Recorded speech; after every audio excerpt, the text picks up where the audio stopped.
wanted to do a quick video about when you get a baby squirrel and they're so adorable and you raise them up, 60 days, maybe 2 months. You let them go and you pray, and then they come back, and each day they come back, and then they don't see them for a week or two. And then every time they come back, you're so happy. And then one day they come back and they're all beat up and they're hurt, and it breaks your heart.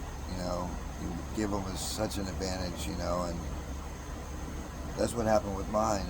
I let Russell go, and he came back and he was beat up, and I took him to the vet, and they saved his life, lost a finger. And then I let him go again, and he got bit in the face or on the cheek, and I had to take him back to the vet.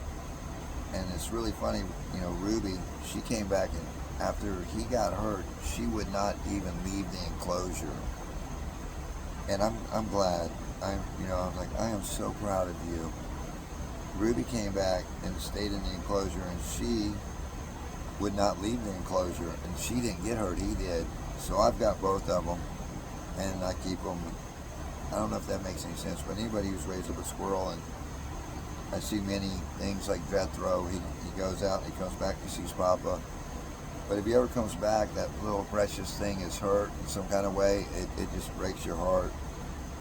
But it's so precious when they come back, they're so special.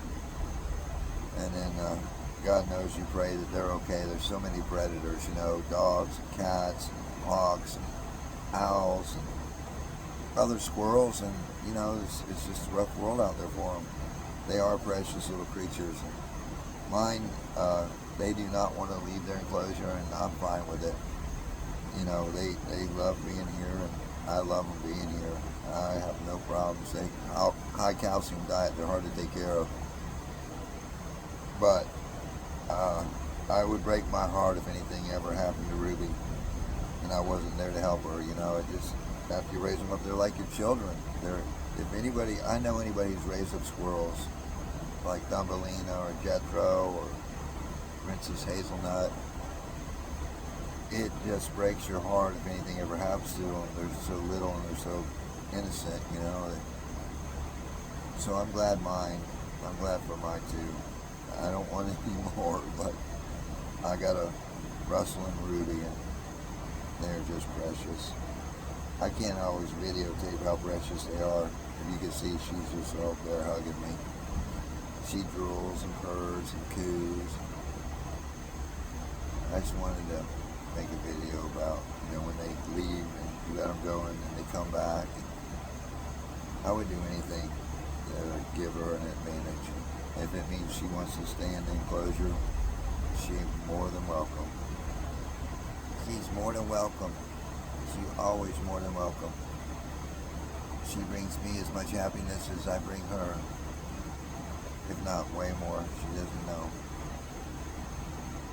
Yeah, we got bad storms, so I do have a room in the house that I always keep ready for them. And they do like their indoor house as well. I know a lot of people keep them in the house. Some people let them go, and so I've got mine in a large enclosure outside so they can have that experience, fresh air and sunshine. And they get to chase bugs and butterflies, and Ruby chases lizards and ate a frog once. Ruby ate a frog. Yeah. But they also have an inside house, and they love that as well. Ruby really loves it. She loves the covers, the soft covers in the bed and all that. And they're very well behaved, and they use a litter box. So I could go on forever, but only people who have had squirrels probably would understand it. But I just want to put it out there. Thank you. So thank you, Lou.